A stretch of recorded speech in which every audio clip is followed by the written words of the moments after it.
What? Uh, there it is. You're live. Is mine good? I believe so. We'll find out. Let me refresh this. Yeah. Make sure we're not. As long as you can see me, and as long as you can.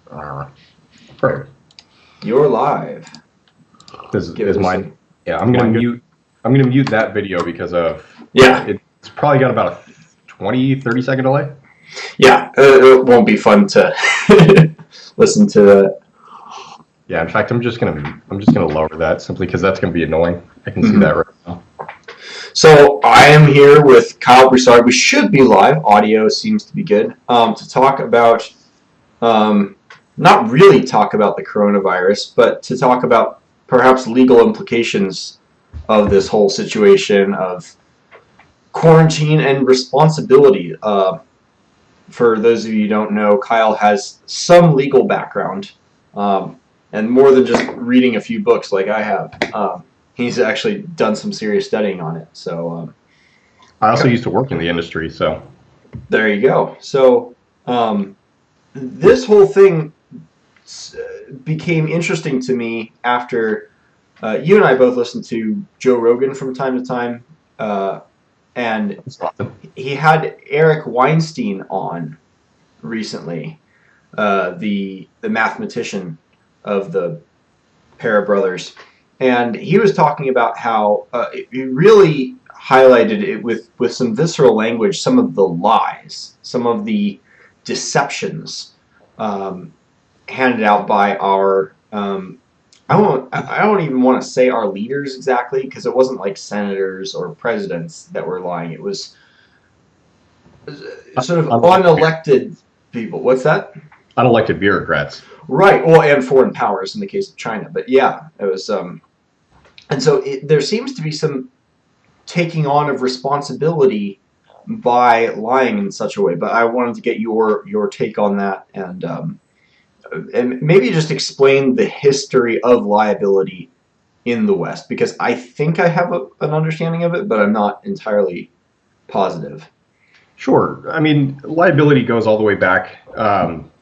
It's kind of that golden rule, golden principle kind of thing that we have under Hammurabi's code, that it's an eye for an eye. Basically, you deserve recompense, you deserve some kind of retribution, you want to even the scales. Since we have the same thing, Americans were no real different in any kind of context. The same thing, since the vast majority of us came from Europe, and we base a lot of our laws on English common law. The British and the French, the German laws were all pretty much the same. There's going to have some kind of retribution. If you've done wrong, there's going to be punishment. And in the later, during the kind of a little bit more towards the Enlightenment period, we have, instead of some kind of violence being perpetrated against you to make the scales even, the same thing. It was being able to make kind of a financial contribution to even the scales, that I've caused you harm, and the court will see fit to figure out exactly how much that's worth in financial, compensation.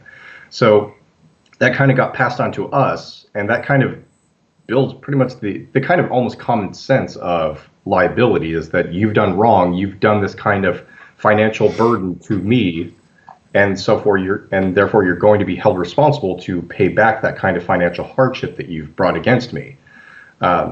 And the same thing goes with, and tort law has just kind of been the new kind of legalistic term to deal with that, is that almost anything can be seen as kind of a tortious liability, where tortious is basically a financial agreement between two parties. So if two parties are going to be entering into that tortious kind of agreement, or if you've interfered with that tortious agreement, or you've had a form of detrimental effect on a tortious, like a tortious agreement between two people, or like you've just had a negative impact towards them, you can bring a tort or a tortious kind of liability suit against that person, so they can actually bring about, financial liability purposes, that you can be compensated for that loss. Right.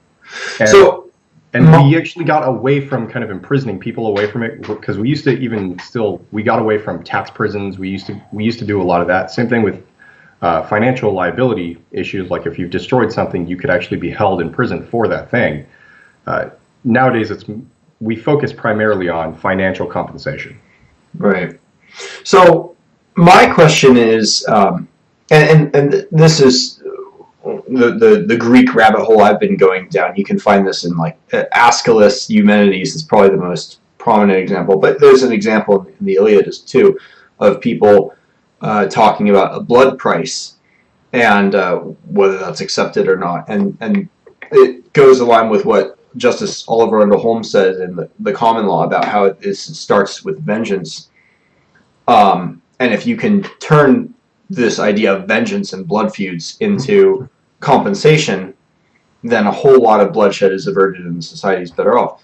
But my question is, how do you determine from an objective standpoint whether someone is responsible for harm? I mean, imagine that we're neighbors, for example, and there's in 3 scenarios. 1, a stray dog comes in and pees on your lawn. Example 2, my dog comes over and pees on your lawn. Example 3, I build a fence around my yard and chain my dog up, but the dog somehow manages to get away from the chain, jump the fence, and then goes and pees on your yard. It seems to me that those are 3 different levels of responsibility, from like complete non-responsibility in the case of the stray dog to complete responsibility if I just let my dog loose and it goes and pees. Whereas in the case of I'm taking precautions to try to prevent that, but he manages to get around that. There's some responsibility, but it's mitigated in some degree. And there's a whole lot of room on this continuum for degrees of responsibility. And so what I think is confusing nowadays is, to what degree of responsibility are our leaders taking on when they first enter office, but second of all, when they decide to lie to the public, supposedly for the public benefit. And is there any method for determining degrees of responsibility, or is it just kind of what we feel is appropriate? So when you talk objective, like if we're going to look at numbers, there's 1,000 ways to deal with numbers, and I think Germany has actually come forward. I think they sent them a $169 billion bill simply because of the problems that have been caused by COVID. So if you're going to go like Germany's already on top of it, and we can use their math. But I think what you're asking goes a lot deeper, and it kind of goes back into your kind of blood debt mentality. In utilizing your dog argument, there's certain kind of aspects of like, can you really blame a dog for doing what a dog does? Not really. And you just kind of have that secondary effect that you just kind of, things happen and you have to make up for that. There's not going to be any kind of compensation. There's not always going to be justice. There's not always, it's not even a justice question. It's not like we have to go get that dog and put him into a court of law and say, you did this. There's no justice to be had because it's just kind of secondary effects that the world has that we have to deal with. So, but then taking that kind of as a mentality of what did China do if China is the dog, or if our leaders are said dog? In China's case, I've heard a lot of arguments that we shouldn't punish China because anything that happened regarding the coronavirus was the fault of the government and not the people. And it would not be fair of us, and this primarily has come from the left, it would be unfair of us to punish the people for the decisions of a few in the government. The problem is that this is a communist government, wherein a lot of companies are all intertwined within the government, and the government has a lion's share, or at least a larger share, in almost every single company in China, as well as a lot of them overseas. If you haven't looked into it, I would always recommend looking into why the housing prices in British Columbia and Alberta, Canada are so high. It's because a lot of these are owned by Chinese firms and will just utilize the taxes from China to buy houses, and that acts as a secondary revenue. And they do this all over the world. Same thing with, it's actually why I've talked on recently why China is not going to be hurt very much of taking all the manufacturing out of China. in recompense to the coronavirus. But getting back onto the point is that since they are connected, there is no way for us to damage the Chinese economy, damage the Chinese government without damaging the people. They have too much of an authoritarian hold that we are to actually kind of get any kind of payback that will detriment them financially or economically or even on the world stage, that will be taken out on the people. So we have to weigh these measures of, is it worth it? What are we going to do? And to us, you asked about whether or not it's justified. Pretty much any government, the way that you define a government is that they have a monopoly of violence. Right. And that monopoly of violence pretty much dictates, whoever has a monopoly of violence can justify, ethically or not, anything that they see fit. And since we are, as the United States and the international community, the hegemonic powers that can kind of have a vice grip on almost everything throughout the world, if we want to justify it and we say it's right, we can do that. Well, a government is, I think you're right, by definition, a monopoly of force, but it isn't just a monopoly of force. I mean, different kinds of governments have different natures on the basis of their different foundational myths, on the basis of their justifications. So, like in the West, I referenced Aeschylus before. In the West, there is a tradition of these blood feuds were how these early pastoral societies maintained order. And you can see this in like Afghanistan today. If I go and kill your goat, you'll come and like rape my daughter because that's just or whatever. And it's like, that'll teach him not to come and steal my goat. And then I'll come and rape your goat to be like, oh, fuck you.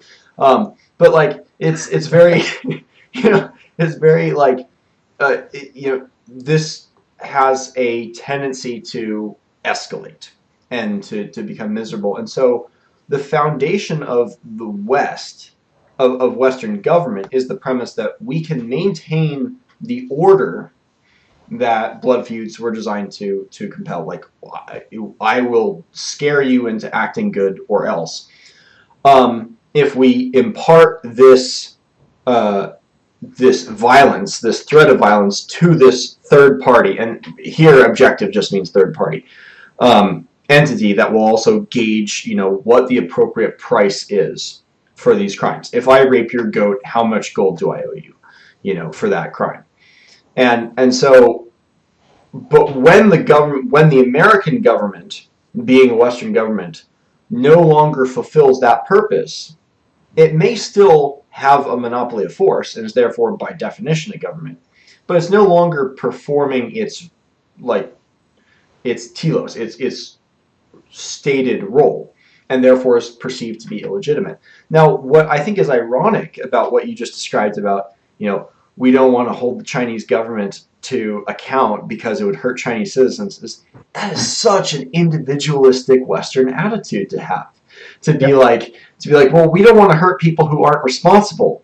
Whereas in China, which is a very collectivist-oriented society, the idea that you are only responsible in a legal sense for things that you are causally related to is completely foreign. In Chinese, just interfamilial society, you are responsible for all kinds of things that you don't do. The honor of your family. Like if your sister goes off and does a bunch of unseemly and dishonorable things. Maybe she becomes a philosopher or a professor or a journalist, heaven forbid. Like, your honor suffers, and you are responsible for that, even though it wasn't your action. And there's actually a tradition in the West of that, too. It was only fairly recently that we broke into this sort of individualistic attitude.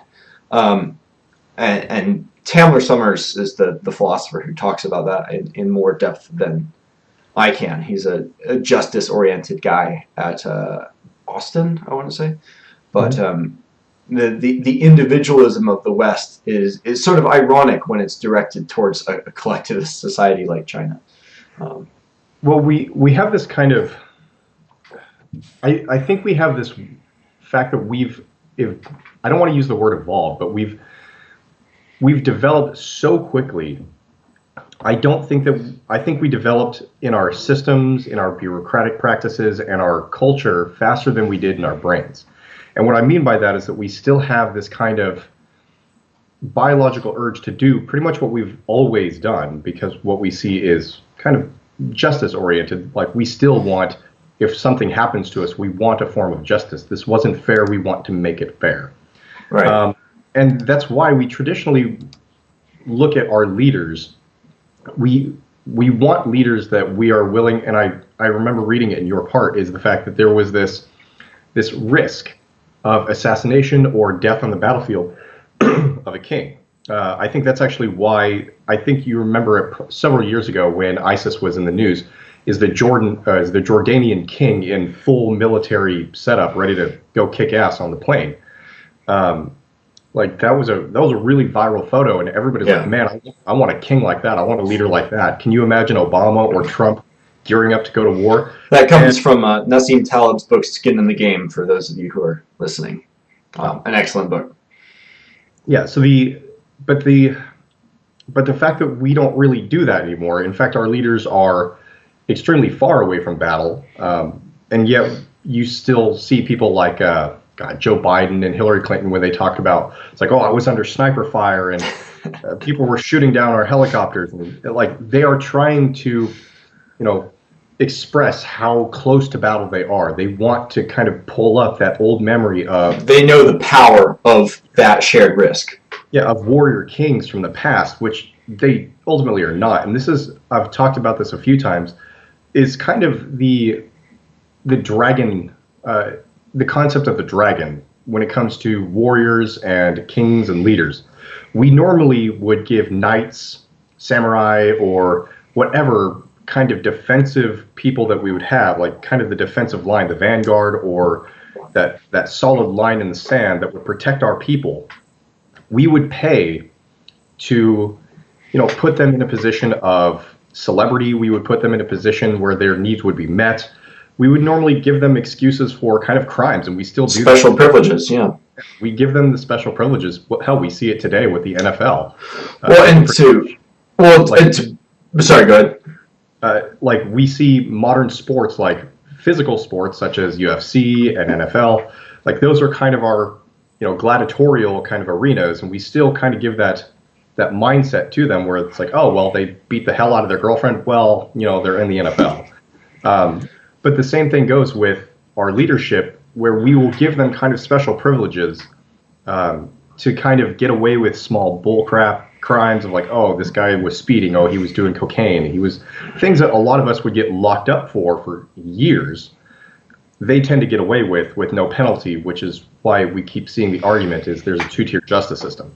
Right. Well, and it's interesting how that phenomenon you're describing changes too when the what is perceived as important shifts. I don't know what's going on the west side of the Cascades, but out here further east, anyways, I'm sure it's true over there too. There are a lot of signs saying, EMTs, first responders, and medical people get a free drink at our coffee establishment, or will, all sorts of privileges are now being extended to the people who are taking on the risk, who are not the politicians in this case, but are the medical staff in dealing with COVID. And that was where, sort of to bring it back to the whole virus situation, that was where a lot of Eric Weinstein's outrage was coming from. It's like, these people's lies and saying, and for those of you who haven't watched that episode, it's totally worth watching, at least for the first 45 minutes, then they go into other stuff. But there were two main lies that were told. First of all, in December, the World Health Organization said that there was no clear evidence that this virus was transmissible to humans, like from human to human contact. Now, they knew that that wasn't true because Taiwan had been monitoring the situation in China, and Taiwan said they're keeping these people in isolation. That's not evidence of it not being transmissible from human to human. We are at least concerned. This comes from the Taiwanese health official, their head guy. And they said, we're not sure any more than anyone else, but there's very good reason to believe that this could be something serious and human transmissible. That was ignored because China is a huge funder of the World Health Organization, and China does not recognize Taiwan as an independent country. So the WHO was put in this kind of bind, and they said, we're just going to ignore that. And then subsequently said there's no clear evidence. There's no reason to believe that this is transmissible from humans to humans. Yep. That was a lie. And that it was, and the first case of it popping up in the United States, in Washington State, happened a few weeks later. Possibly as a result of that, not taking things seriously. And for the lie. Confirmed case. True. Who knows? There might have been more before. And then the second line, this was the one that Eric Weinstein was really getting pissed off about, was the lie that masks don't work, that masks are not effective. And this was a more, I don't want to say cynical, a more calculated lie, because there was this pretense that, oh, we're trying to prevent people from going out and buying a lot of masks because we know we didn't plan this properly. We did not prepare for anything like this. We've been in this this sort of lazy state of bliss, really, punctuated by one surprising injection of reality in 2001. But aside from that, for the last 40 years, we've lived in with the delusion that 1980. No, like keep in mind that was what, 1980. I'm excluding Vietnam because Vietnam was kind of on people's. I know, but you're saying 40 years. We're starting to forget like how not long ago that was. That was only 1980. So I would even go further back. Yeah, we could go all the way back to World War II, but people got up in arms about Vietnam in an interesting way. I'm not going to necessarily say a good way, but like in an interesting way. They were at least aware of like that war is a, but there was kind of a delusion there too. They thought they'd moved beyond war or something. But anyways, they hadn't prepared for this, and so the government saying masks don't work because we don't want people going out and buying masks so that our medical professionals can't have them. Or at least that's the story. And I wouldn't ordinarily be inclined to disbelieve that, except for the fact that you have places like, and not just friends in the medical field who are reporting this, but like, and family, but places like NPR are reporting about how hospitals and medical facilities were refusing to allow their doctors and nurses to wear masks because it scares the patients. Yeah. Whatever happens to the idea that we're saving them for the medical people? Yeah, it's absurd. That kind of comes down to kind of the idea that I've kind of been touching on, is that dragon, when it pops its head up, is that we no longer see the warrior kings going forward. We never see our leaders going into war. We don't see that anymore. In fact, it's the exact opposite. It used to be that you are going to be the potential line in the sand that I'm here to protect my people. They've given me a good life, and so when the dragon pops up its head, you are going to be the one with the shield and the sword fighting the dragon to keep the Mongols away, to keep the bandits away. You are going to protect your people and put your life on the line to protect those who have supplied a good life up until this point. And if you're successful, your life will continue. Right. But that was the potential reasoning that we gave you such special privileges. And now we're seeing it the exact opposite way. They want the privileges without the risk. They want the privileges without the risk, but they also almost push the other people forward. And with the pure negligence of the Attorney General, but the Surgeon General, honestly, I'm going to touch on Eric Weinstein. There's been no kind of crazy medical development that masks don't work. We haven't really changed our ideas of how, saliva droplets or any kind of, mist from our breath or anything like that is transmitted, and how surgical masks, China and Japan wear them on a regular basis when they're sick. So it does help spread, or it does help contain and prevent the spread of human-to-human transmission, even if there's no evidence of human-to-human transmission, you don't want to be spreading that just in case, and to give yourself any kind of barrier is a positive thing. But instead of our leaders being the ones to go to the forefront to fight, to potentially put themselves on the line for, the celebrity that we've given them, instead, we're actually being used so much as the opposite. We're being utilized as a blood sacrifice. Right. That even in the lines of the Surgeon General stating that, well, we need it for our medical workers, while the medical workers themselves are like, well, we don't want to scare the patients. Don't utilize that. Now you are worried about causing a panic, so much so that you don't have it in your sense to even follow up with something you've stated in before, which that's why I personally say that yes, the Attorney General should not be fired. He should be charged for pure negligence. And it's the fact that you are a failure at your job. When you say people don't go out and buy masks, when there's been no medical revolution saying, oh, these don't work, and then they had a complete reversal only a couple weeks later, when we had, there's literally videos online of Chinese representatives going to different countries such as Australia, the United States, Canada, and buying up all the N95 masks and surgical masks they could and sending them back to China before reporting widespread contamination of the COVID virus. Wow. So when you have things like that where China knew full well what they were doing, they were sending their representatives out to go buy these masks for their own supplies, and then stopping supplies from going to France and the United States and turning ships around to make sure those medical supplies are staying in Chinese territory. Yes, there should be a blood debt. And this one is, you allowed, we're at what, 40,000 American deaths plus at this point. There's thousands upon thousands of people who have died in Italy, thousands of people in Spain and the UK and Germany. We're looking at over, I think it's over 100,000 people easily have died of this virus.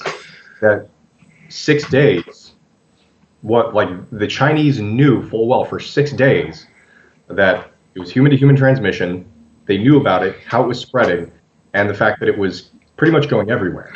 And I think that was on December 19th, before they figured everything out, and they just kept quiet for an entire week, allowing people to leave the cities, allowing people to go places, and before they even took action in China, they knew. So that not only pure out negligence, but that's also, that goes beyond negligence. So that is sabotaging others to protect yourselves, and that's where the fighting of the dragon should really come to the forefront of, you not only didn't fight the dragon when it popped its head up, you threw us in the way and ran away in the opposite direction. So this goes, I need to outrun the bear, I just need to outrun you kind of argument. Right. So this goes back to the whole question of what responsibility looks like, because to me, even if it wasn't malicious, even if it wasn't consciously putting the rest of the world at risk, suppose it was entirely accidental, they still incurred a blood debt by causing this, even if it was completely accidental. And as you described, if they're going around buying out masks from other people, that is adding further the Western conceptualization of responsibility to actual responsibility for the harm they already caused. But what would responsibility look like? I mean, when I think back in history, wars have been started over less. I mean, 9/11, like 3,000 people died, which is, in the grand scheme of things, not that many people. When you compare it to like COVID numbers. Now, obviously, there's a slight difference in our perception of intent and responsibility between, we accidentally let a virus out and then didn't really tell people in time because we were embarrassed, versus I'm going to consciously fly a plane into your buildings. Brags about buying truckloads of face masks. Interesting. Yeah, so that's I actually just made sure that I put it on your screen. I'll I'll actually put it in the chat just so people can see what I was talking about. Perfect. Yeah, that's crazy. What would holding China responsible, and like we could talk about the CDC and the World Health Organization for their corruption later, but what would holding China responsible for this look like? This looks like a serious. I mean, they've caused the numbers I heard were well over 100,000. Not to mention the economic costs and all the other stuff. Wars have been started for fractions of this. And you can think about 9/11 in terms of this blood price concept. You can think about it as like, well, Al-Qaeda killed 3,000 of our people. That's a debt that has to be repaid. And because they're not answerable to our justice system, as much as we like to frame it as, oh, it's a military policing action. No, this is something beyond that. This is older, more primordial than justice. Justice is something that's built on top of this. This is like pre-justice, and not in the prejudicial system, but in like the primal exchange of blood that underlies the modern conception of justice. So we went out, spent 10 years in the desert, killing Al-Qaeda and their friends. And did we hurt the people who were directly responsible? They're already dead, no. Like some of them, but like not really. We killed a lot of other people who were not directly responsible, but by association. Who committed 9/11 were also from Saudi Arabia, which has had no kind of... Right. They didn't really pay for this at all. Yeah. But I think most people feel... satisfied doesn't feel like the emotionally right term, because when we think of satisfied, we think of like happy with something. But when we're talking about blood prices, I think most Americans do feel satisfied. Like the debt incurred by 9/11 was somehow paid, and maybe even overpaid. But like, I disagree with you, because I think that the American spirit right now is kind of a national size of melancholy, with kind of like the overall feeling that most people get when they've completed a form of revenge. It's why most philosophers and stories and archetypes that we've always put in story and everything like that is it doesn't make you feel better. Right. You just know full well you've completed it, but it doesn't make you feel better. We just have this weird, awkward, bittersweet moment of, well, we made it right, but we don't feel good about it because we still feel the loss. You didn't bring your dead friend back. This has to be done, but nothing is fixed by doing it. But it still has to be done, and the value of vengeance is sort of an interesting thing to talk about, because it is on the one hand kind of universally condemned. Like even Nietzsche, the great amoralist of the 19th and 20th century, was like, vengeance is bad. I don't even believe in evil, and vengeance is evil. That is Nietzsche's attitude in a nutshell. But it's curious, if everyone agrees that it's so bad, why is it so universal of a human instinct at the same time? We do all feel this compulsion towards vengeance, and it's hard to imagine that there's no justification for it at all. And I mean, this sort of ties in with some of my, writing on hatred and stuff. But there is justification for it, and it's actually the same reason, but it doesn't have to feel good. But there is justification. It's actually the same reason why, if you look into our criminal justice system and certain traditions that we hold, look into why judges traditionally break the tips of their pen when they sign the order of death for people who've been condemned to death for crimes they've committed. So if you kill or if you rape and kill somebody and you've been condemned to death and the jury has found you guilty on all counts and the sentence is going to be death, when they sign the order, they traditionally take their pen, which is they have one of the tips that have the little tip at the end, and it's kind of the ink injected. They intentionally actually snap the tip off in tradition, just simply so that pen is the one at fault, not the person. The pen is the one who signed it, and now the pen has been punished, and it can no longer condemn anybody, and it can no longer kill another person. Interesting. That's fascinating. Even the pen itself now has to be punished for killing something, and now the blood debt of the pen has been paid by snapping it and making it no longer useful. So it's a really interesting tradition. I always recommend looking into that. Fascinating. No, that is really interesting. Yeah. But I do want to go back to your point on what would it look like to hold China accountable for the COVID virus. And I think that comes down to two factors, and I think this has been talked about a lot, one of which is whether or not, one, it's actually the virology lab. If it was or was not like the wet market, most people agree that it's probably not the wet market, but it's more than likely the virology lab, as well as two, was it on purpose, or three, was it an accident? Did somebody accidentally pull a Resident Evil and drop the T virus and it breaks and spans through the lab? And getting down to the bottom of that, I think, is going to be impossible.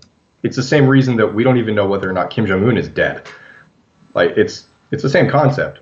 There's such a secretive nature behind it that the likelihood that we're not only going to get to the bottom of it, but we're also going to get to the actual truth after any and all investigations, it's so unlikely that I feel that no matter what the outcome was going to be, there is still going to be a debt regardless of whether or not it was negligence, whether it was purposeful, or whether it was an accident. It doesn't really matter in the context of that. The debt is now owed because you, either through accident, we hold people who fall asleep or have a seizure at the wheel and they accidentally run someone over, we still charge them with manslaughter. Right.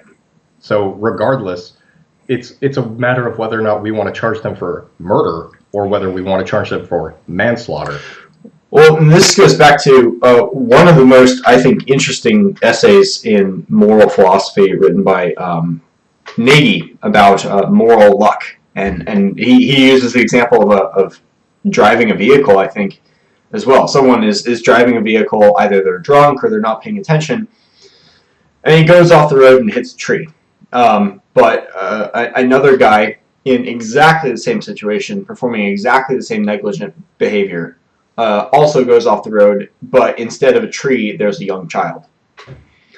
Both, as far as their actions are concerned, both men performed exactly the same form of negligence, should be, by Western individualistic standards of like responsibility equals being a causal agent, should be responsible for the same problem, but we don't treat them that way.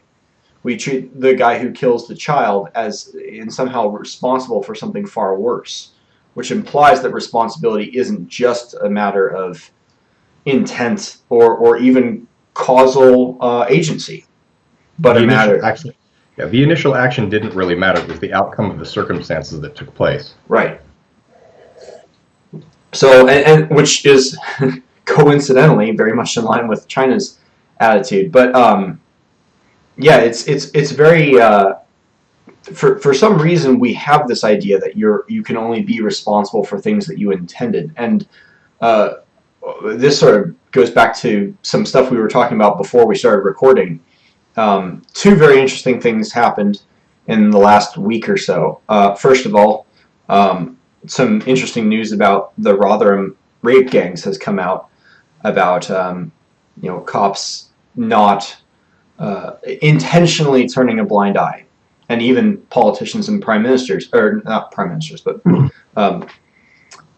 heads of members of parliament turning a blind eye to this intentionally for years. Possibly over 100,000, several 100,000 young English girls were raped and trafficked. And like the responsibility for that is like if they didn't participate, but they were, they were sort of participating by not participating, if that makes sense. They knew what was happening and they didn't intervene when, as you described before, they should have. And so what happens there? What happens if that blood price isn't paid? And the second thing I wanted to mention, and maybe you wanted to riff on this because you know more about this than I do, is Netflix released a fascinating and excellent little documentary that got me extremely pissed off last night about WACO. Everyone should go watch it. It is eye-opening on this matter. But of course that has its own blood price paid ending for those of you who know the timeline there. So I'll hit the Rotherham scandal first. For anybody who's not actually up to date on it, basically for the past 20, 30 years, there's been a scandal that's been kind of going on throughout an area in Britain. It's called Rotherham. And it turned out that there was about a group of 20, 30 primarily Pakistani men who were basically cycling through young girls and being pedophilic towards them and basically raping them, sleeping with them, and using them for pretty much meat and sex trafficking them. And then when the authorities found out, they actually covered up the whole thing and said that they were too worried about being called racist to actually enforce the law, because they felt that they would have kind of a community-wide rebuke, which would cause community strife amongst the English and that small little minority sect of a primarily Pakistani area. We can't have that. Yeah, and they were pretty worried about that, so they ended up ignoring it. Now, Savage Javid, who I can't remember the position he was in, it's kind of like our version of the Attorney General. I just can't remember the term. When he got into that position, since he's with the Conservative Party, he said, we're gonna take care of this. We're gonna do an investigation, no stone unturned. And when Boris Johnson won the most recent election and became prime minister after Theresa May was kicked out of office or stepped down, he actually promoted Savage Javid to a higher position, which, well deserved. He's a good guy. But they put in somebody new, and now there is a hold on that investigation. Like, they did the investigation, but now that it's completed, they said, we're not going to release this to the public, even though Savage Javid said that, yes, they were going to. And now it's an internal memo. Yeah, it's an internal memo for the investigation. Yeah. And they actually said, well, we're not going to release this. And over 120,000 British nationals have signed a petition that once you hit 100,000, it's kind of like our petition.org or petition.gov kind of thing, where once it hits a certain amount of signatures, the government has to respond. Right. And so it hit 120,000, so they had to respond. They said, well, we're going to take care of this and blah, blah, blah, blah, blah. So basically it was a very near corporate kind of shut the hell up, we don't want to talk about this kind of response. Mm-hmm. So the question that I have for one is, and that's in the Rotherham scandal, is yes, there's obviously negligence. People obviously need to be fired. But the thing is that I feel that the reason that they probably didn't release it, keep in mind who's been in charge of the government for the last 10 years. The Conservatives. It's not the Labour Party, it's been the Conservative government. In which case, if the Conservatives are the one who are pushing this forward, they're also going to be the ones who are held primarily responsible, because for the last 10 years, nothing has been being done. Right. You can go back and blame Tony Blair, and you can blame Gordon Brown and a whole bunch of the other prime ministers who allowed such an internationalist kind of globalist ideal to where anybody can come into the United Kingdom. You can blame them all you want, but they're not the ones who covered up for the crime, in which case we're going to be the one held responsible. So the likelihood is this is self-preservation, and it goes back to what I was talking about. It's no longer the blood. It's no longer, fighting the dragon. You're utilizing us as a blood sacrifice to save your own skin. Well, and notice what's going on there too. The way that the language that they use to talk about this. I started listening to Sargon again for the first time in a while. The language that they use to cover this is they say, look, pedophilia and rape is a terrible thing. It's committed by people of all backgrounds, from all ethnicities, of all age ranges. And they're generalizing it. And at the same time, they are specifying it. It is these individuals. It has nothing whatsoever to do with a group or a culture that is clearly informing the actions of those people. And it seems like that this defensive language of simultaneously overgeneralizing and overspecifying at the same time and in the same breath is leading to is permitting them to use the language of Aeschylus, not give honor to the Furies, to not actually perform the role of the arbiters of justice, which lends legitimacy to their position. And so the question becomes, what happens when that doesn't happen? What goes on from there? And I'll plot spoil the ending of WACO for those of you who, this won't be a plot spoiler if you follow the history of it, but in WACO, like 80 people, end up getting killed in this just absolutely ridiculous and stupid standoff. Um, and it's what inspires Timothy McVeigh to commit the Oklahoma City bombing.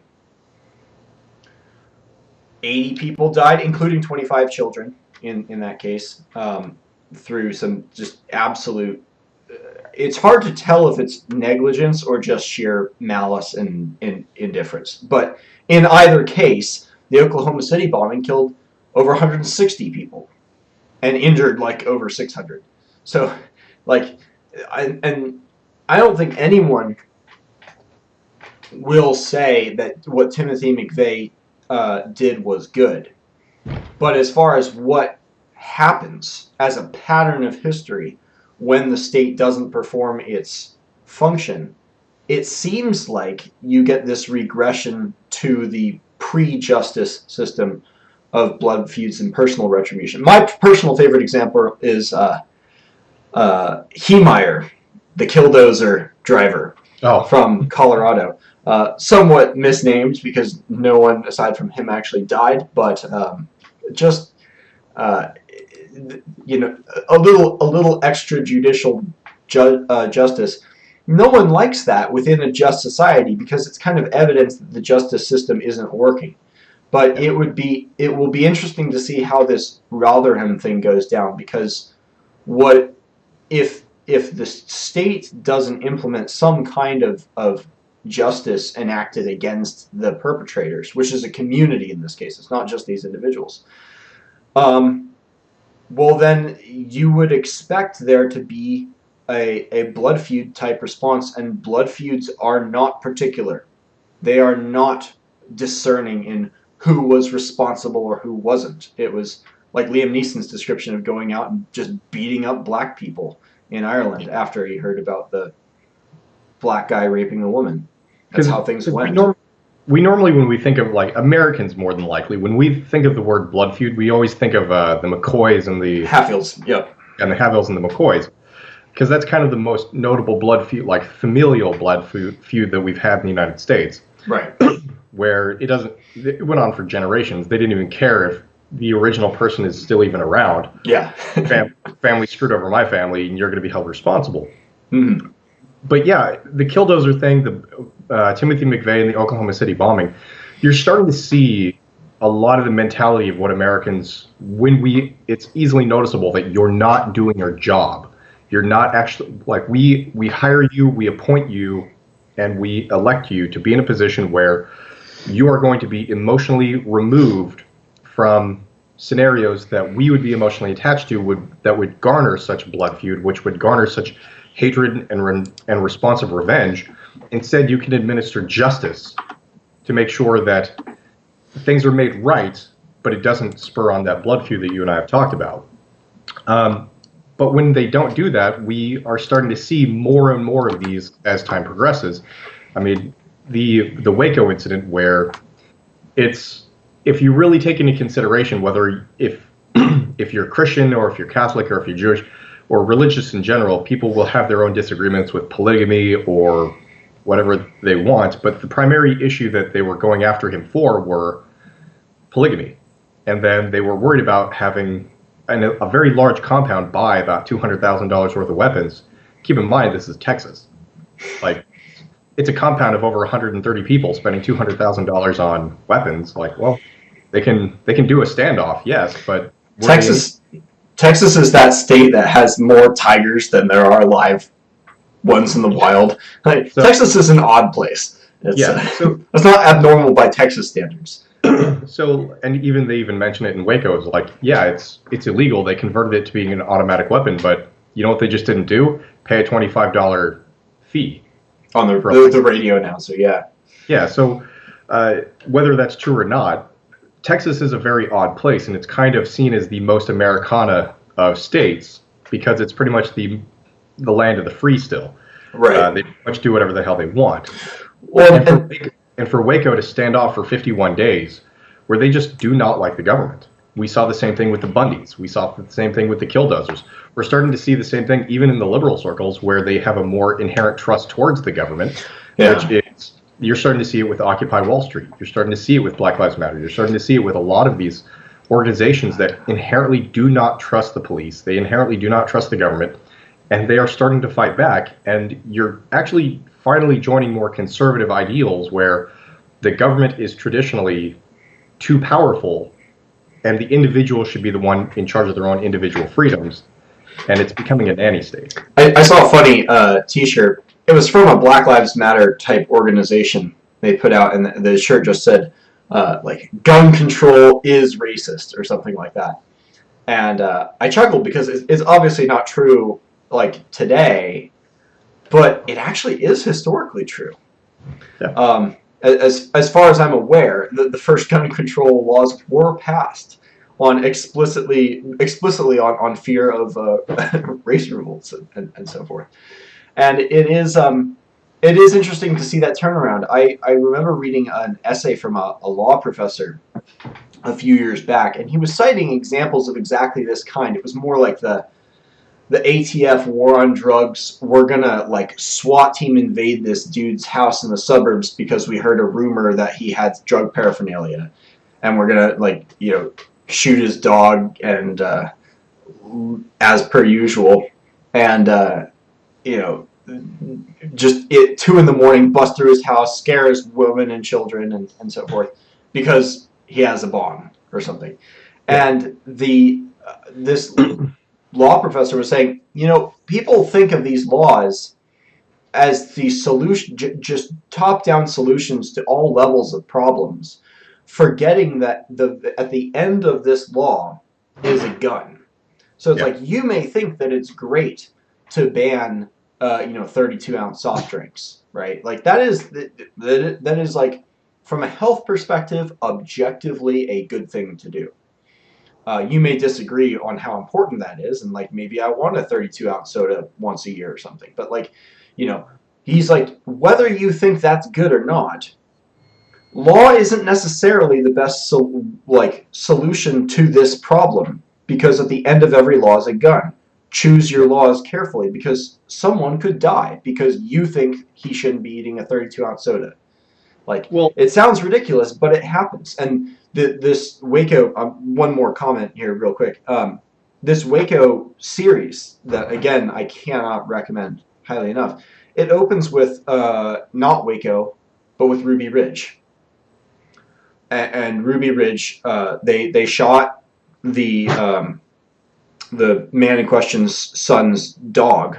Son, 14-year-old kid, very angry, shoots back at the cops. Cops shoot son, and then accidentally shoot the man's wife too. And it's like, this is horrible. What was this crime that led to this tremendous standoff in rural North Idaho that led to the death? First of all, I thought liberals liked dogs. Like, yeah, what was all of that? The guy freaking failed to appear. Failure to appear in court led to this bloody shootout and everything.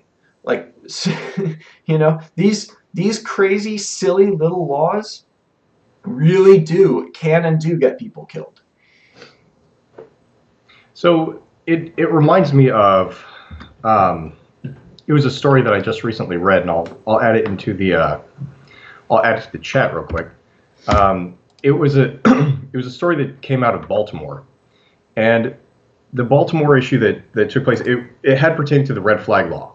Okay, and red flag law, if anybody doesn't know, they should know, especially if they're probably watching Caffeine and Philosophy, is that red flag laws are based on if a family, a friend, like a really close family friend, kind of, it can't just be some dude, but somebody who's intrinsically connected to, you know, the individual, is worried that said individual is going to be a danger to himself or others and owns a firearm or has a weapon that that they believe is going to be used in perpetuity to harming himself or others, that they can call the police, and the police will come, and while under investigation, they will take that weapon from you, and once they're concluded with their investigation, if you're found that you're not a threat to yourself or others, they will give you back your firearm.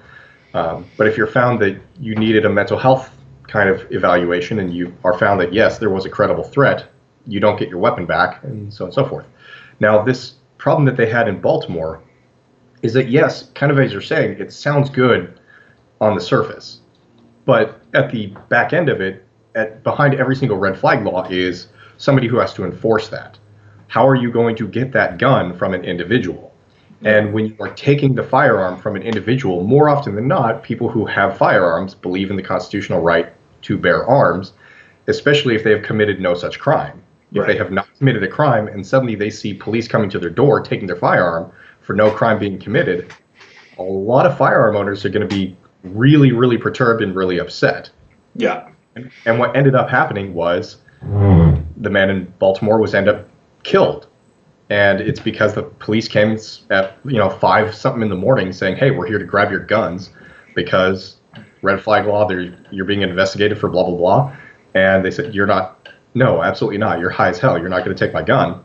And when they came in to take the gun, the guy grabbed his gun and the officer shot him. Well, the only circumstance where danger was around was now that you've created one, the police officer and the individual who has committed no crime. You ended a person's life because you thought there was going to be a crime, which the crime that was committed was basically family had come together over at his house. Or there was no crime. Or they had come over to his, and over dinner they had an argument, and he said, get the hell out of my house. If you come back on my property, I'll shoot you. Yeah. That's not okay. But there was no crime. But there's no crime.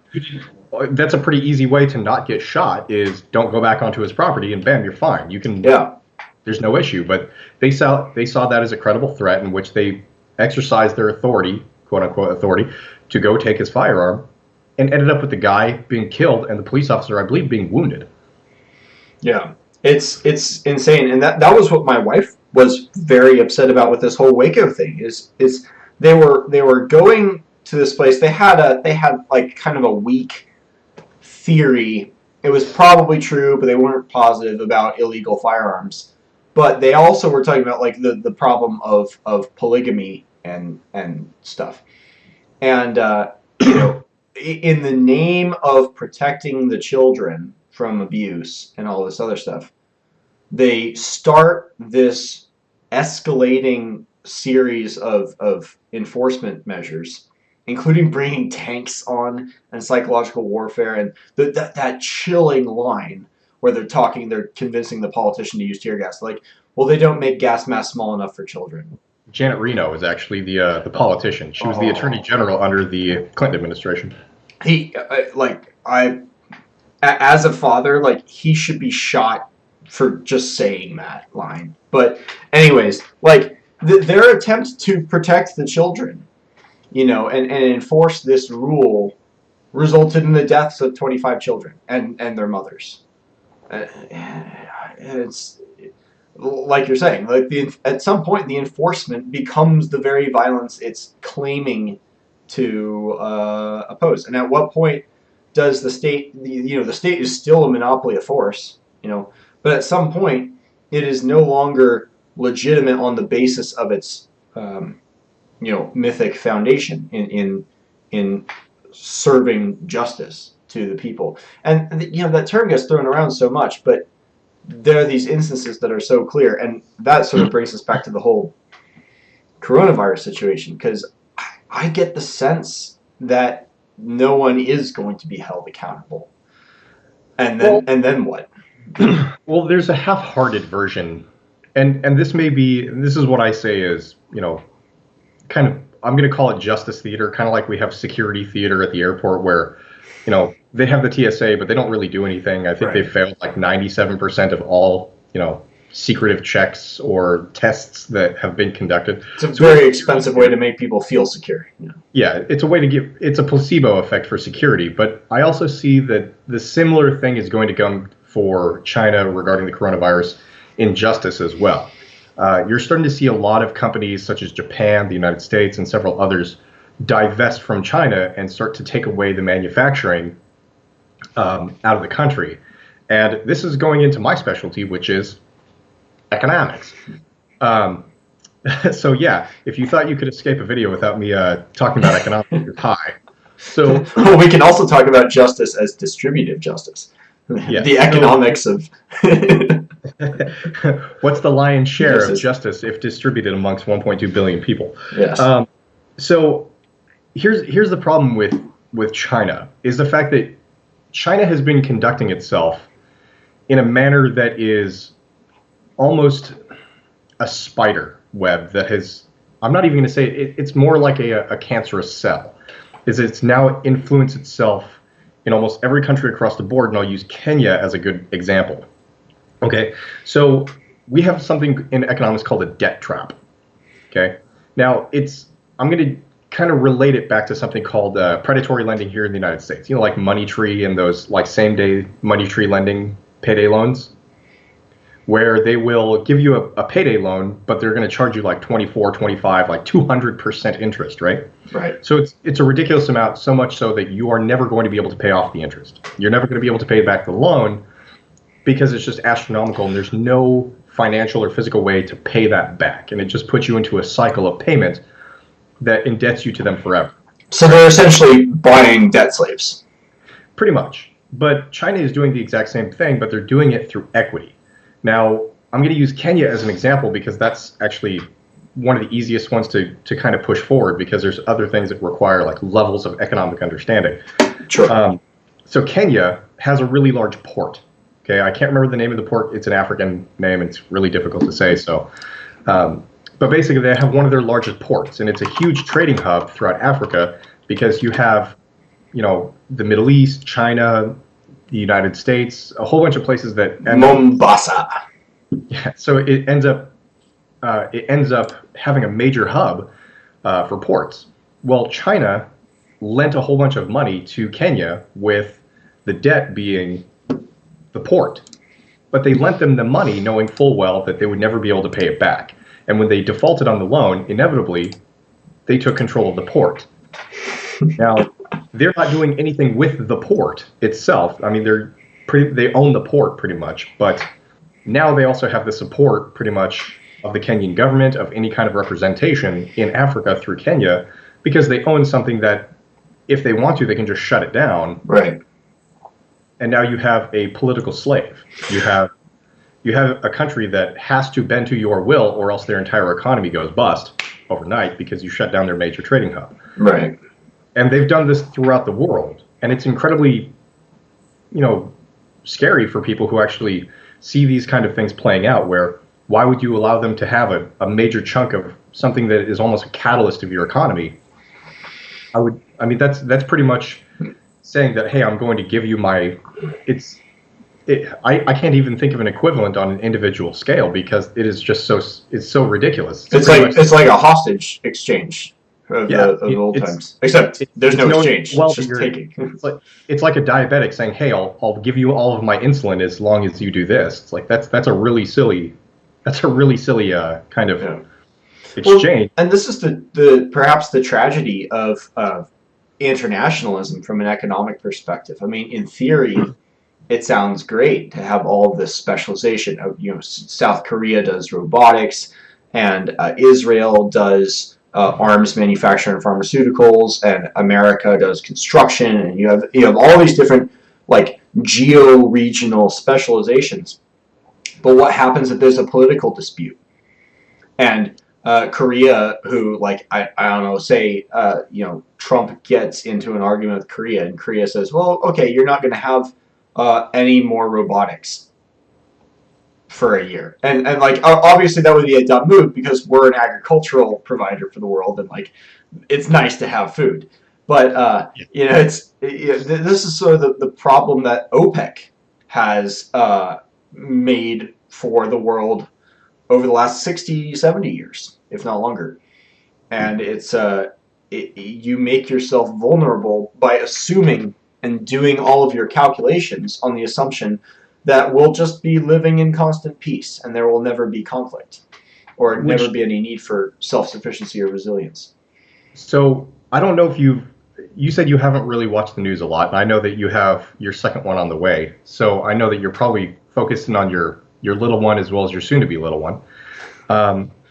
There is a really, since you haven't been paying attention to the news, did you see by chance that oil went negative? I heard a rumor about that. Yes. Okay. So a lot of people have, I think at least 20 or 30 people have reached out to me I don't understand this. Can you explain it to me about oil going negative? And you were talking about OPEC. But this is kind of the internationalist issue that you were talking about, is the fact that a lot of people aren't really understanding, one, what futures and derivatives are, and two, I don't understand what futures and derivatives are. I know that Thales is usually credited as the inventor of futures, and I know the Thales story about olive oil presses, and I still don't understand what futures are. So I'll give you a 2 minute I'll do a 2 minute class, like a Reader's Digest version of what futures is. Okay. Okay. In economics, basically, futures is an agreement between two parties where, regardless of the future actual cost of whatever commodity you're talking about, in this case it's oil, I'm going to pay you. I agree on this date. I'm going to pay you $30 per barrel, and I want X amount of barrels. Okay. And then on that date, when it comes up, you are going to pay that amount, regardless of whether or not the price actually meets that. Now, let's say that the price went down, and you agreed to pay $30 a barrel, but now it's currently $22 a barrel. You're down $8 per barrel, and that's a bad investment. You got screwed over. So it's betting.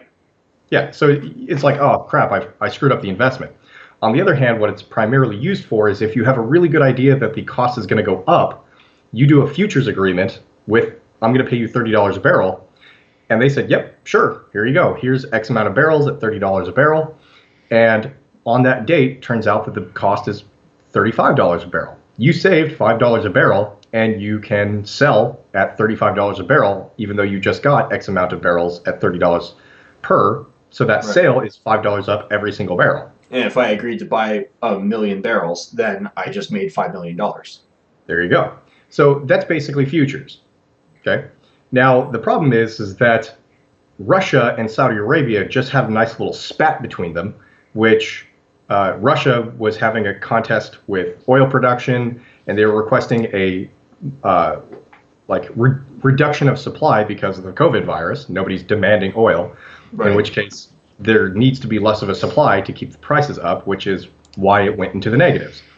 The negative oil cost is literally just the futures, is that in the future, since there's no demand, people who bought it at $30 a barrel, we're going to use easy numbers, $30 a barrel, nobody wants it because there's no demand. Right. And since there's no demand, they can't really get rid of it. And then on top of which, you now have to figure out how to store it. So it's actually going to cost you money. It's going to cost you money to be able to store it because nobody's buying it because of COVID. And so that's why I went into the negatives, is the fact that now it's potentially a risk, because since it's not going to be, since they're not slowing down production and they're not slowing down or minimizing the supply, they're just simply going to keep pumping it. And now you have to figure out where to store it. And I don't know if you've ever seen, but oil's kind of hard to store. Yeah. That's what why people aren't buying a lot of gas right now. It's because, oh man, it's 99 cents a gallon, $1.50 a gallon, so on and so forth. And so you want to go out and fill your car, but your car only has how much space. Yeah. Like, no one keeps 100 drums around their house. Yeah, you don't. I think it's actually a law that you can't. And so even if you could buy it at a low price because there's a lower demand, that's all fine and dandy, but you can't store it anywhere except for maybe all of your cars, like all the cars that you have on your lot. Mm-hmm. Like I've got a couple cars because me and my roommates, but then maybe a couple jerry cans, and that's pretty much all you got. Other than that, you still have hundreds of thousands of gallons that need to be stored that you invested in that you can't get rid of now because nobody's fucking buying oil. So that's the reason why the futures market is a risk, but it's also a benefit. That's your 2-minute lesson in futures and derivatives. So welcome to economics. But the reason I went on to that is you're also starting to see, because of COVID, you're starting to see a lot of interesting factors in the markets where over 39 different CEOs of tradition stepped down from their companies. Like Bill Gates is no longer the head of Microsoft. And since you brought up Korea, I think this might be an opportunity for Samsung to really change over their leadership. I don't know if you know anything about Samsung. It's over in Korea. Do you know anything about them? Chris?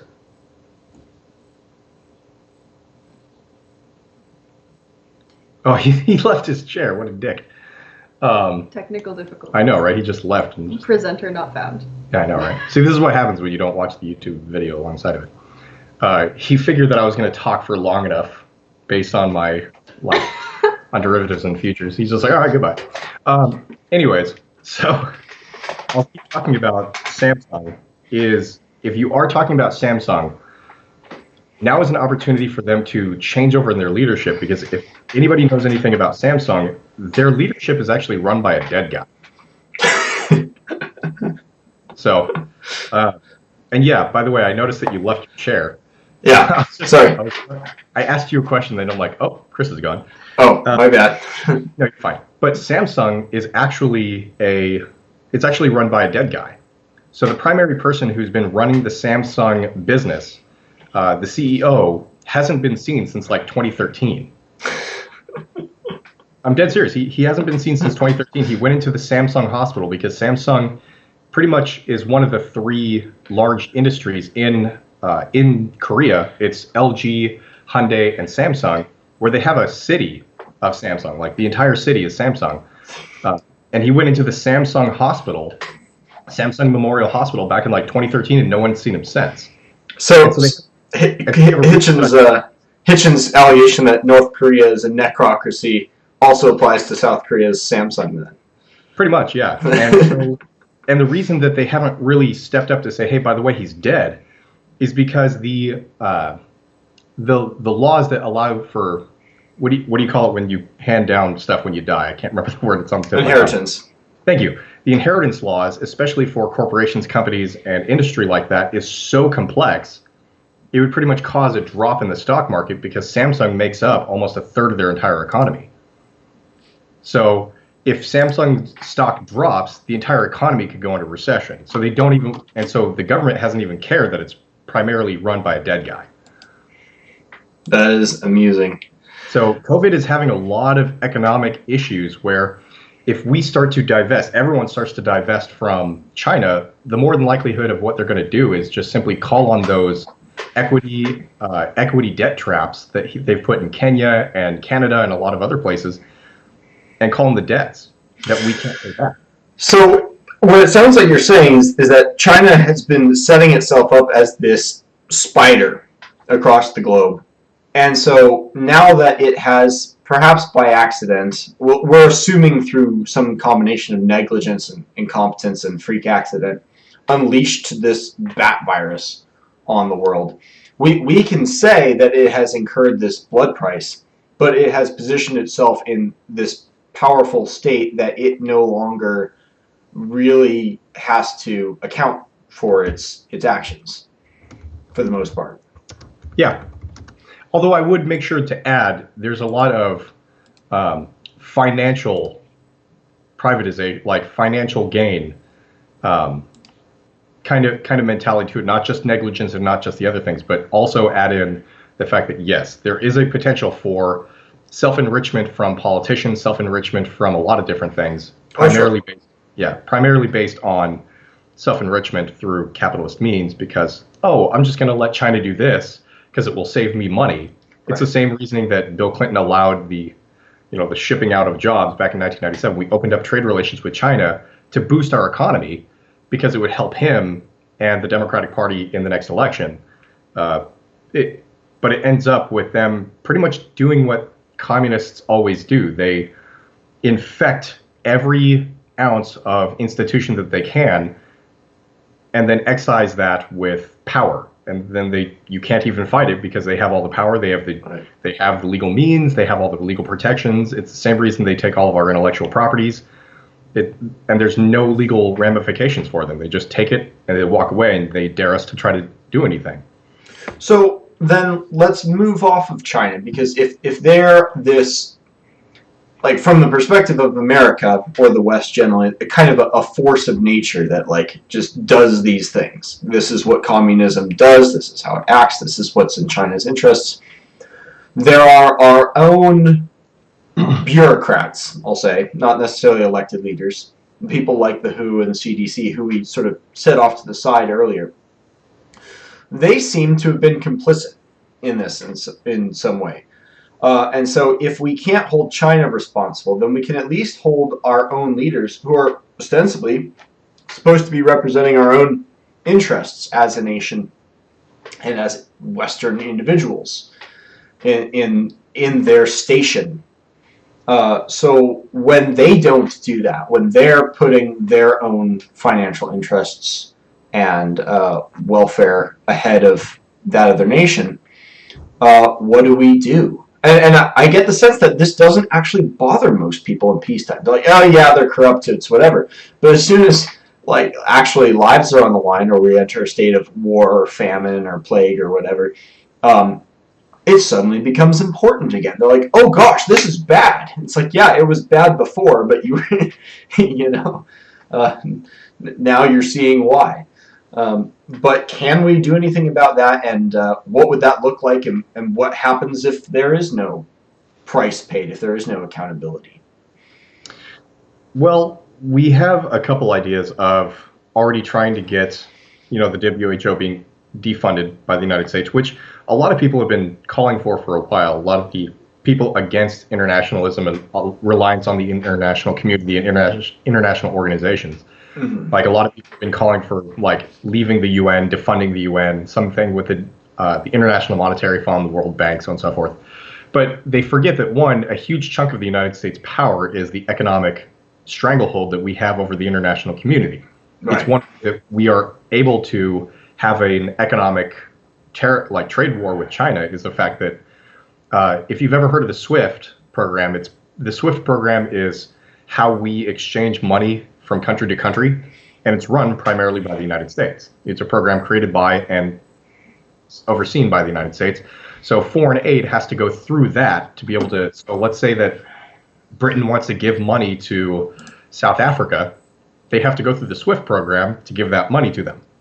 Okay. China, Russia, in fact, actually the BRICS country, if you don't know what BRICS is, it's a kind of like, it's an international trade organization. So Brazil, Russia, India, and... Yep. Brazil, Russia, India, China, and South Korea. Or I'm sorry, not South Korea, South Africa. So that trade organization between them, they're actually trying to create a secondary program where they can trade money internationally outside of the SWIFT program because they don't like the idea of the United States having such a control over the economics of the world. So if we are going to defund, defund international programs such as the UN, International Monetary Fund, the World Bank, WHO, so on and so forth, a huge chunk of that is only going to hurt us. We have a varied economic interest in funding them because it gives us a lot of economic power and reach throughout the globe. So what's the blood debt that we can actually derive from the WHO? How can we hold them accountable? Defunding is not the way to do it. On the other hand, kind of like I see Trump actually doing something good where he's withholding funding with the demand that the leadership change immediately, which is good.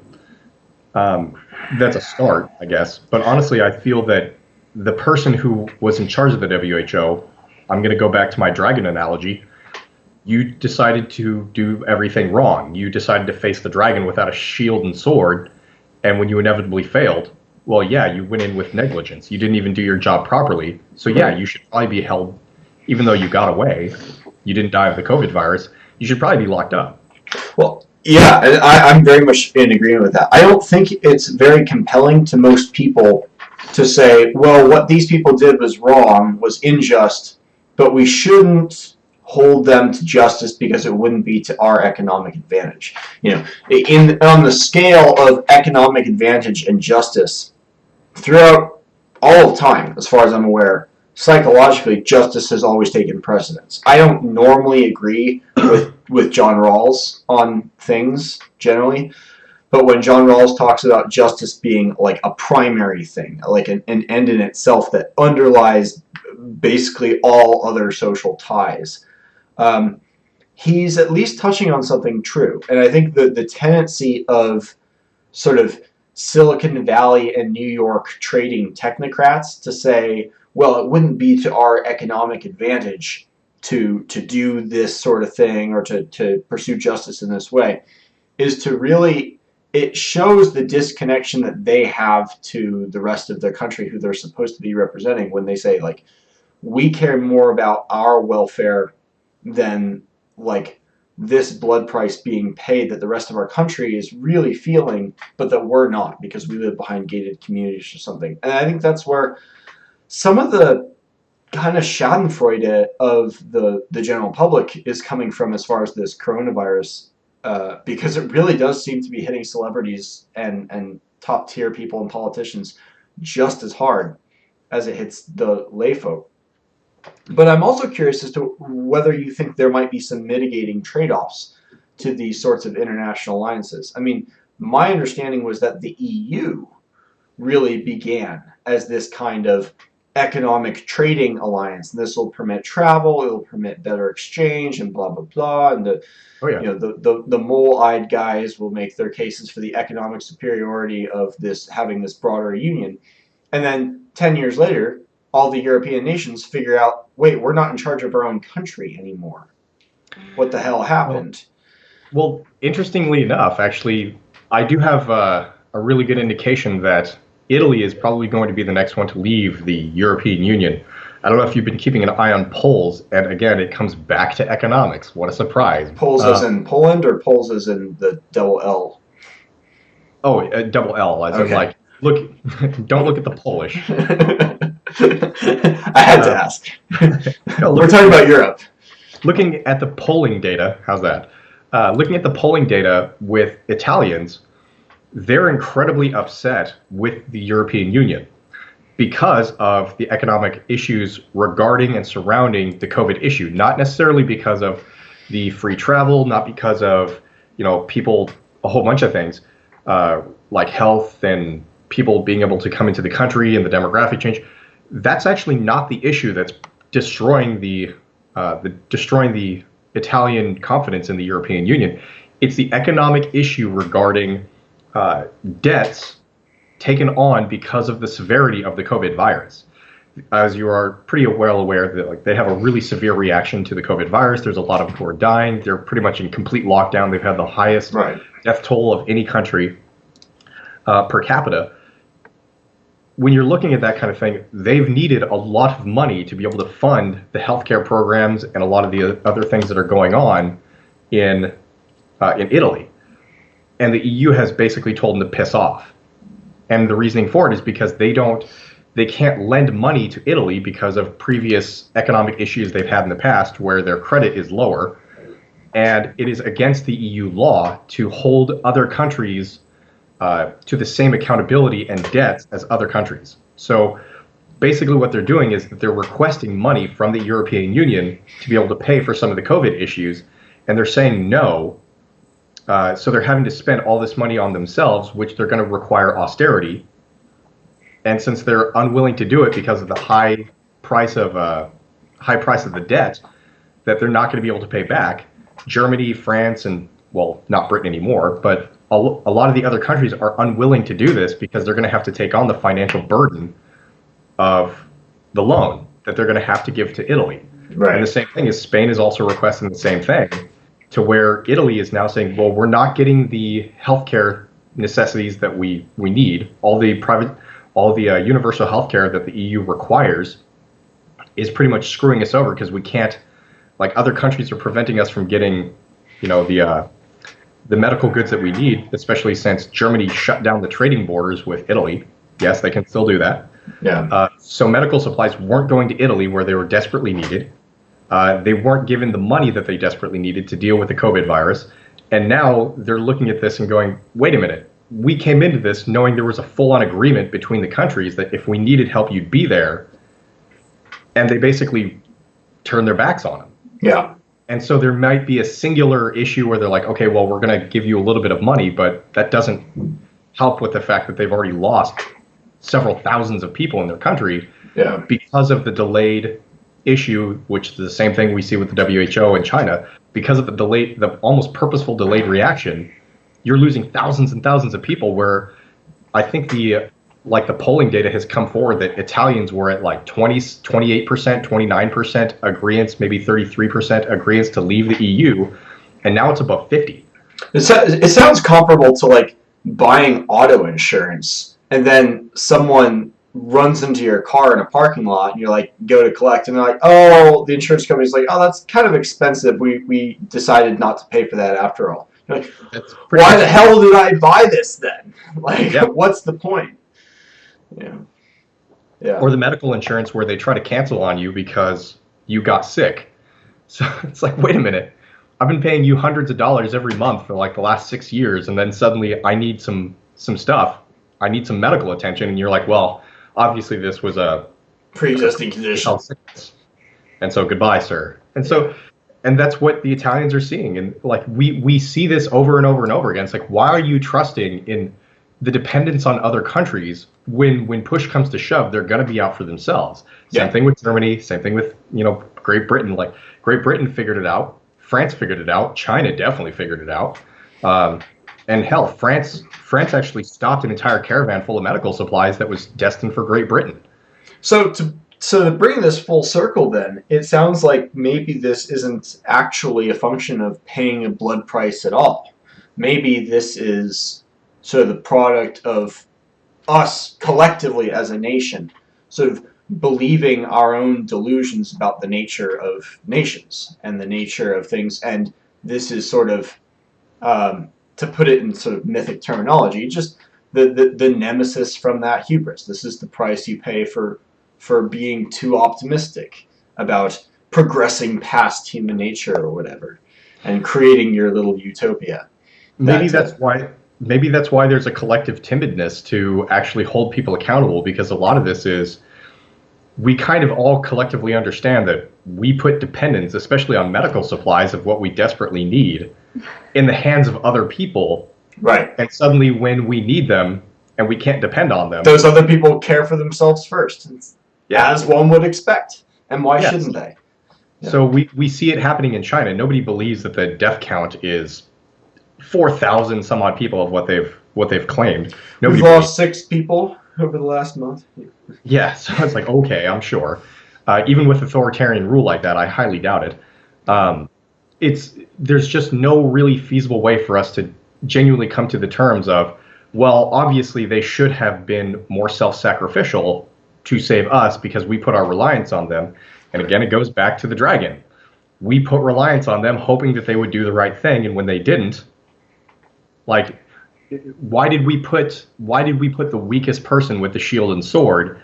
And we should have looked at it and going, well, of course, because should have learned how to use a shield and sword yourself as an individual. It's like we paid somebody else to take the shot for us, and we put it in the hand of the biggest coward in the city. Yeah. Of course we were going to lose. Like what was our? It's the same idea of putting diversity as a forefront for the front lines in combat for the military. Same thing with like firefighters. Like, well, we need equity for women in the firefighters. Yeah. It's like the position loses its basis in the actual function it performs, but it retains the honor that risk brought to it. And so now everyone's like losing sight of the risk. They're like, well, everyone should have this honor, or maybe some enterprising and slightly psychopathic individuals like, well, I think I can manipulate my way into getting this honor without taking the risk. But then the risk suddenly pops its head up, and they're like, oh shit. It's the same reason we always look at like international communities when we see like health ministers of the EU and like other foreign countries, and they're fat as all hell. Oh yeah. Like there's that Belgian woman. What was her name? Yeah, like the Belgian health minister is like 300 plus pounds, and you're like, wait a minute. This is the pinnacle of human health and beauty. Standards. Like it just doesn't make sense, and I agree with you. Like you've destroyed the entire concept of what you were supposed to be, and it's comical to watch. But we can't really say anything because no matter, like, there's this weird virtue signaling kind of health at any size kind of nonsense, and like everyone is so scared to say it because they could be shamed or fired because of something they said was inappropriate. Yeah, like it's. We've gone into an insanity mode of we have to care and cater to people's feelings above everything else, when in reality, does this pandemic really give a flying fuck No. about anything that happened, any kind of agreements or international policies or anything else that came into play? It's like you put a health minister who is in charge of the Bolshevik Revolution from Ethiopia, who's not a doctor, in charge of the World Health Organization. Yeah. What the hell's wrong with you? It's stupid. Well, I like this conclusion that we're coming to. This, and I think among the other things we've talked about with Rotherham and WACO and other situations, this concept of the blood price is relevant. But maybe it's not here, not just because the virus itself isn't accountable to our legal system. You can't make a virus show up in court unless you, well, yeah, I guess you could, but people wouldn't be very happy with you. But you can't, China isn't really accountable to our courts either. And it sort of presupposes an international law that, doesn't really exist. We like to think that it does, but it doesn't. And I had this passage from Aeschylus, who I mentioned a couple times in previously, but it's in the essay where it says, it's from Eumenides, and Athena is speaking to the Furies, who are the spirits of the restless and wrongful dead. They're the dead bodies whose blood cries out for vengeance, basically. And she says to them, and you, if you have a place of honor at the house of Erechtheus, that's Athens, you will be honored by the processions of men and women, and you will have more honor than you would have ever had from other mortals. So do not place on my land whetstones that hone my people's desire for bloodshed, harmful to the insides of young men, making them lose their minds with passionate feelings caused not by wine. And do not turn my people into fighting cocks, making restless internecine war for them, so that they kill each other. But then here's where China is mentioned.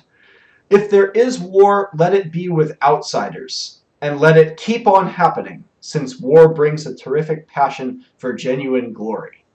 But I say there will be no bird fights in my dwelling place. I make it possible for you to choose to do good and to be treated well and with genuine honor to share in this land that is most dear to the gods. End quote. So it sort of establishes by saying, like, no internecine war, but there will be war with outsiders. There's a delineation between those who are accountable in this legal system and those who are not. And it just seems silly in hindsight now to think of outsiders as owing some kind of blood price.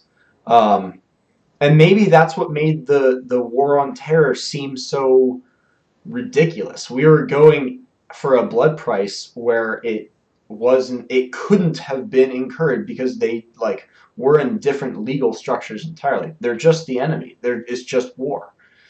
And that's where I think it differs with cases like WACO, where it is your fellow countrymen, or in Rotherham, if you're English, where it is your politicians or your ostensible fellow countrymen who are doing this to you, at least paperwork countrymen.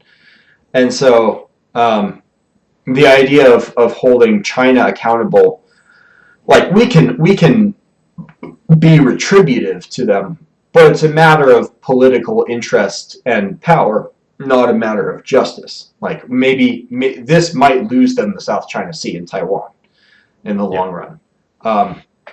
But that's not a matter of justice. And so, go ahead. I feel like this is going to be an exercise of political will for other ends. And this is, I'm going to kind of quote, I think it's Dick Cheney. I hate to do this, but it was during 9/11. He actually said, never let a good catastrophe go to waste.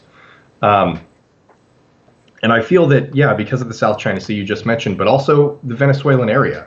I don't know if you saw Trump just deployed a whole bunch of warships down for drug issues, which economically speaking, because all the futures went bust into the negatives and there's no demand for oil, that's pretty much the only commodity Venezuela has. And they are potentially even branching out to drug sales as well as potential modern day piracy. And now the supply lines have broken down because food is not getting there. There have been riots in Venezuela because of food, worse so than there already was. As well as you're looking at the South China Sea just lazed a ship, an American ship, to last night and today. So in the South China Sea by China. So we're looking at a lot of these things where suddenly Taiwan is back in the news. Are they a country? Are they unique and independent from China? Is the international agreements that we have, equitable to other people, or including the United States? It's the same reason we've been going into trade negotiations with Canada, because they have a 250% tariff on dairy products to Canada versus 0 coming to us. I feel like this is actually the opportunity for the United States to finally put its footing down of saying, we're the hegemonic power, we're going to act like it. And as you were talking about whether or not the international, or like China or a foreign actor is, accountable to our judicial system. No, it's the same reason we are not accountable to international judicial systems. Look at the International Criminal Court. They've wanted to charge George H.W. Bush for war crimes since times. Yeah. And nothing. We're not gonna give our president over to an international body to be tried. You're high.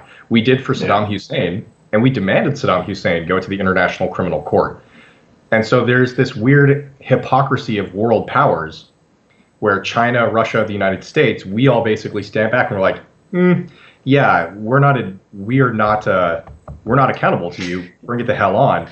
Versus this weird, and I think this is a European thing where they have this weird posh, everybody must do the same kind of nonsensical bureaucracy and justice that we see fit kind of mentality, because they've always done that. Oh, why aren't you more civilized? Why can't you be more like us? The British did, and the French did, and the Belgians did throughout all their colonization.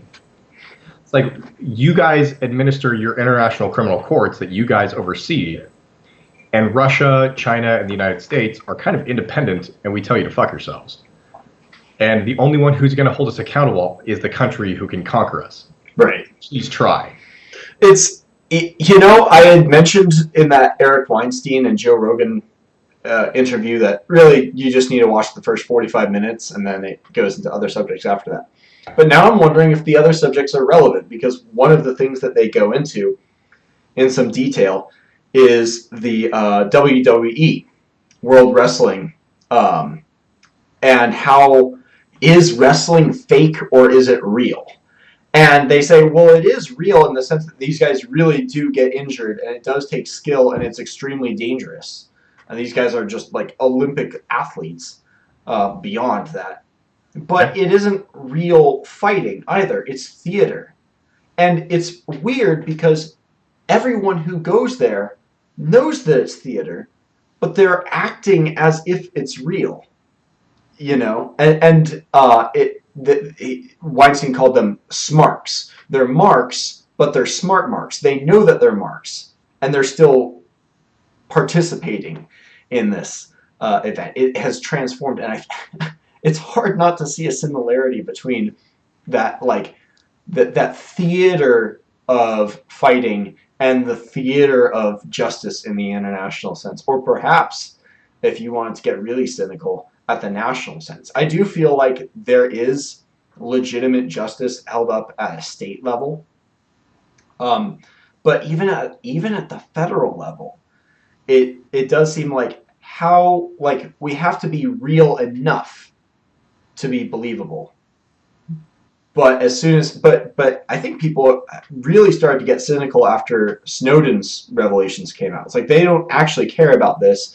We're going to pretend like their pretense is believable. But when you ask them, no one actually trusts the government. No one has faith in the government. No one. It's a very odd wrestling kind of thing. And then, so now what? You know what this kind of reminds me of? You're a student of history. I don't know if you're like a student of modernistic kind of history. Have you ever listened to the Nuremberg tapes? Oh, man. I have heard third-party accounts of some of the things that went down at the Nuremberg trials, but I haven't listened to them myself. There's actually a movie that was based off of some of the Nuremberg tapes. I encourage you to watch it. I'd have to find the title to it. I'd have to find the movie. I watched it a while back, but it's a black and white film that was taken back in like the 1950s, early 1960s, where they are putting a German general or it's basically one of the Nuremberg trial areas. I can't remember who was on trial, but one of the arguments he used was the subjugation of black people here in the United States and how we treated them, the enslavement that we put on them. And there's no real way to like, it's like, wait a minute, you are the people, like the United States are the ones who are trying me? Wait a minute. Okay, so you say that we did this. What about yours? This. It's like Germany is the one who is today looking at the UN Human Rights Council and the people who occupy that. And they're like, are you joking? Yeah. So a lot of the arguments they used in the Nuremberg trial to justify their own actions is not necessarily what we did is right. It was what we did. You do it too. What you've done. Yeah. Yeah. That is interesting. The stuff I knew about the Nuremberg trials, I learned recently because my friend Augustus told me about them. I didn't know that they used torture to extract these, confessions. They literally busting people's balls and so forth. It sort of goes against the image we have of justice being done, and it really highlights the sort of farce of justice at the international level. But it's all very interesting. We've been going for almost 2 hours now, so we should probably bring it to a close. But sure. It is interesting. I did put it in the chat, the movie that I was referencing. It's Judgment at Nuremberg. It's made in 1961, overseeing the judgment of some of the Nazis during the Holocaust. I encourage you to watch it. It's actually a really, really interesting movie. I'm hoping you could watch it.